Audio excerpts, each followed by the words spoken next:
अगर कोई समझता है कि इमरान खान के बगैर पाकिस्तान की जमहूरियत चल सकती है तो ये उसकी बहुत बड़ी गलतफहमी है। आज हम एक आखिरी मौका देने के लिए आए हैं इलेक्शन कमीशन को। इलेक्शन कमीशन और पाकिस्तान की मौजूदा अरकान बिला ताखीर अपनी नशिस्तों से मुस्ताफी हो।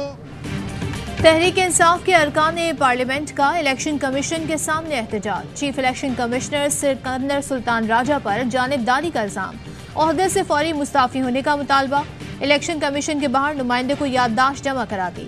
असद उमर कहते हैं इलेक्शन कमीशन सियासी हरीफ के तौर पर काम कर रहा है, पीडीएम का झेली इदारा बना हुआ है। आईन और कानून की बालादस्ती के लिए इलेक्शन कमीशन के मौजूदा अरकान बिला ताखीर इस्तीफा दें।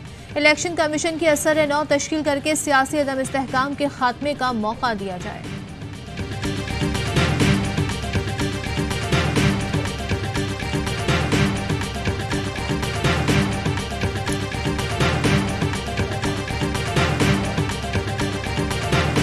इस्लामाबाद इस वक्त मैसूर कर दिए। हम छींक भी मारे तो राना सनाउल्लाह जो है वो इस्लामाबाद बंद करते तो उसके बाप का मुल्क है ये। यहाँ पे किसी शख्स के साथ ज्यादती होगी उसको भुगतना पड़ेगा। रेड जोन क्या आ गई है जी? रेड जोन में जनाब चीफ इलेक्शन कमीशन खुद वो भाग गया यहाँ से। यादाश्त उसमें इतनी जुर्रत होनी चाहिए थी कि वो यादाश्त यहाँ पे। पीटीआई अरकान को इलेक्शन कमीशन जाने से रोकने की कोशिश। इंतजामिया की जानिब से जगह जगह रुकावटें, खारदार तारें, रोक टोक। इस्लामाबाद का रेड जोन मुकम्मल सील। फवाद चौधरी कहते हैं पूरा इस्लामाबाद महसूर कर दिया गया। नाम निहाद हुकूमत इलेक्शन कमीशन को इस्तेमाल करके ऑपोजिशन पर पाबंदी लगाना चाहती है। शिबली फराज बोले इलेक्शन कमीशन का हालिया फैसला जानिबदाराना था, दीगर सियासी जमातों का केस आगे नहीं चलाया गया। फैसल जावेद खान ने कहा पुरअमन एहतजाज करना अवाम का हक है, इलेक्शन कमिश्नर इस्तीफा दें, कौम का यही मुतालबा है। वकला भी इलेक्शन कमीशन दफ्तर के बाहर पहुंच गए, चीफ इलेक्शन कमिश्नर के खिलाफ नारे लगाए।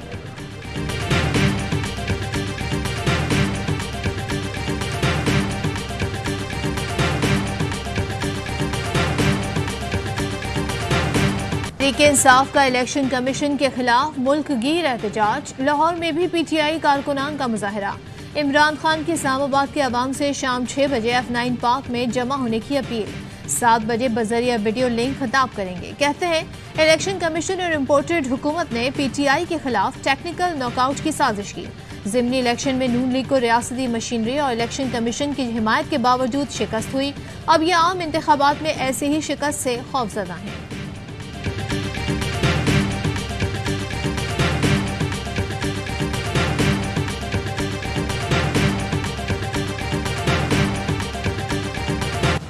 तहरीक इंसाफ ने चीफ इलेक्शन कमिश्नर के खिलाफ रेफरेंस वापस ले लिया। ममनुआ फंडिंग केस का फैसला 2 बार देने का मामला भी रेफरेंस में शामिल करने का फैसला। रेफरेंस रजिस्ट्रार ऑफिस पहुंचने के बाद वापस लिया गया। पीटीआई का मौकिफ है रेफरेंस में मजीद कानूनी पहलुओं को उजागर किया जाएगा।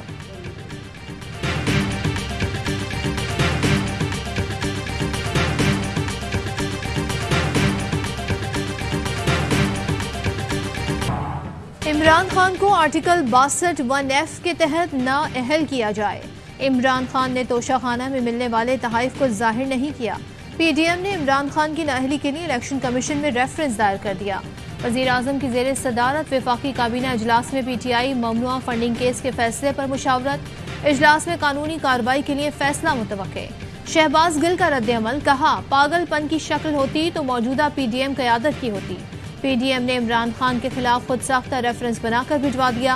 किस बात की गलत फहमी है? आपको अवाम अब कबूल नहीं करने वाले।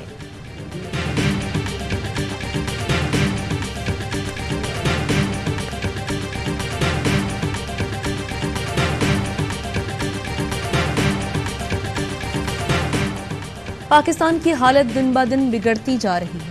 आज दिवालिया के करीब 4 मुमालिक में पाकिस्तान का नाम लिया जा रहा है। हुकूमत के पास रिकवरी का कोई प्लान नहीं। शाह महमूद कुरैशी कहते हैं इलेक्शन कमीशन ने NA 157 का शेड्यूल जारी कर दिया। मेरी बेटी ने अपने कागजात जमा कराए हैं। स्टेटस को तोड़ने में जो खातून किरदार अदा कर सकती है वो शायद कोई नहीं कर सके। फरूख हबीब ने कहा इम्पोर्टेड हुकूमत जब से आई है महंगाई कम होने के बजाय डबल हो गई। आज सोते जागते इन्हें इमरान खान नजर आ रहा है।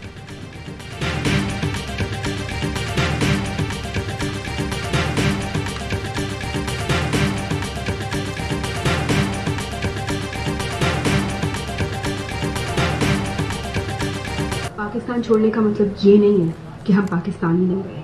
हमारे माँ बाप, रिश्तेदार, बहन भाई, रूट्स सब पाकिस्तान में ही हैं। हमारा दिल अभी भी पाकिस्तान के लिए ही धड़कता है। इसलिए शर्म आनी चाहिए है ECP को और PDM को इस तरह के फजूल फैसले देते। एक और ओवरसीज पाकिस्तानी महविश अली का इलेक्शन कमीशन के नाम वीडियो पैगाम। कहा, मुल्क छोड़ने का मतलब ये नहीं कि पाकिस्तानी नहीं हूँ, 15 साल से कनाडा में हूँ। इलेक्शन कमीशन को ऐसे फैसले देते हुए शर्म आनी चाहिए। मुल्क में हर बुराई की जड़ बिलावल हाउस है, सारा गंद जरदारी करवाता है। MKM ने जुल्म किया, उसका बानी अब सिर्फ हलीम और निहारी पका रहा है। आसिफ जरदारी को हलीम बनाने की भी मोहलत नहीं मिलेगी। वो जल्द जेल में कैदियों के लिए खाना बनाएंगे। अली जैदी की लफ्जी गोलाबारी। लियाकत जतोई बोले, सिंध में हम पर दहशतगर्दी के मुकदमात बनाए जा रहे हैं।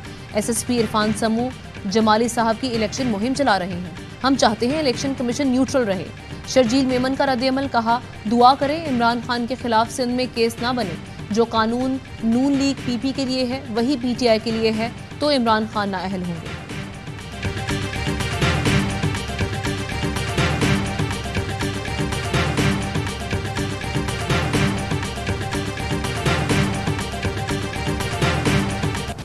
रुपए की कदर में बेहतरी आने लगी। इंटरबैंक में डॉलर $2.65 सस्ता 224 रुपए 90 पैसे का हो गया। ओपन मार्केट में डॉलर 223 से 224 रुपए में फरोख्त।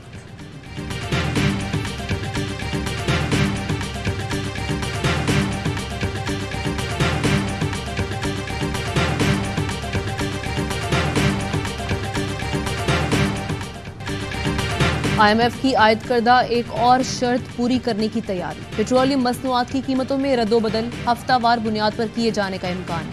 हतमी फैसला काबीना करेगी। IMF एग्जीक्यूटिव बोर्ड इजलास से पहले हुकूमत की फुर्तियां। मिनी बजट की शक्ल में 30 अरब रुपए का नया टैक्स लगाने की तैयारी। रवा माह ऑर्डिनेंस लाया जाएगा। और फुटबॉल शायकीन के लिए बड़ी खुशखबरी। एआबाई ने मकबूल तरीन फुटबॉल लीग ला लीगा के नशरियाती हुकूक हासिल कर लिए। एआबाई ने ला लीगा के 2 साल के लिए PTV और डिजिटल राइट्स हासिल कर लिए। एआबाई नेटवर्क के सदर और CEO सलमान इकबाल कहते हैं, अब पाकिस्तानी शायकीन ला लीगा के मुकाबले देख सकेंगे HD क्वालिटी में। एआबाई स्पोर्ट्स और एआबाई ज़ैप पर 13 अगस्त से शुरू होने वाली लीग के तमाम मैचेस ए स्पोर्ट्स और एआबाई ज़ैप पर नशर होंगे। स्पेनिश ला लीगा 4 जून 2023 तक जारी रहेगी।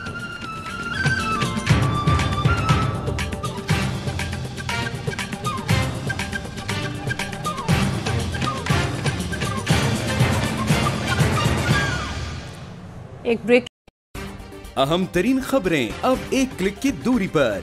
आपके पसंदीदा टॉक शोज हों या अहम मुल्की या गैर मुल्की शख्सियात की न्यूज कॉन्फ्रेंसेस, हर लम्हा बाखबर रहने के लिए सब्सक्राइब करें हमारा YouTube चैनल। मौसम की सूरत हाल हो या खेल के मैदान से खबरें, अपने मोबाइल फोन से मुल्की और बैनुल अक़वामी अहम खबरों तक रसाई के लिए डाउनलोड कीजिए मोबाइल ऐप। बावसूख ज़राए से मुसद्दिका खबरों, तज्ज़ियों और तबसरों से मुस्तफीद होने के लिए विजिट कीजिए पाकिस्तान की सबसे बड़ी न्यूज वेबसाइट www.arYnews.tv। इन सब के अलावा पाकिस्तान का सबसे बड़ा फेसबुक पेज हो, सबसे बड़ा न्यूज इंस्टाग्राम अकाउंट या फिर ट्विटर, ARY न्यूज पहुंचा रहा है खबरें सबसे पहले आप तक, ताकि आप रहें हर लम्हा बाखबर।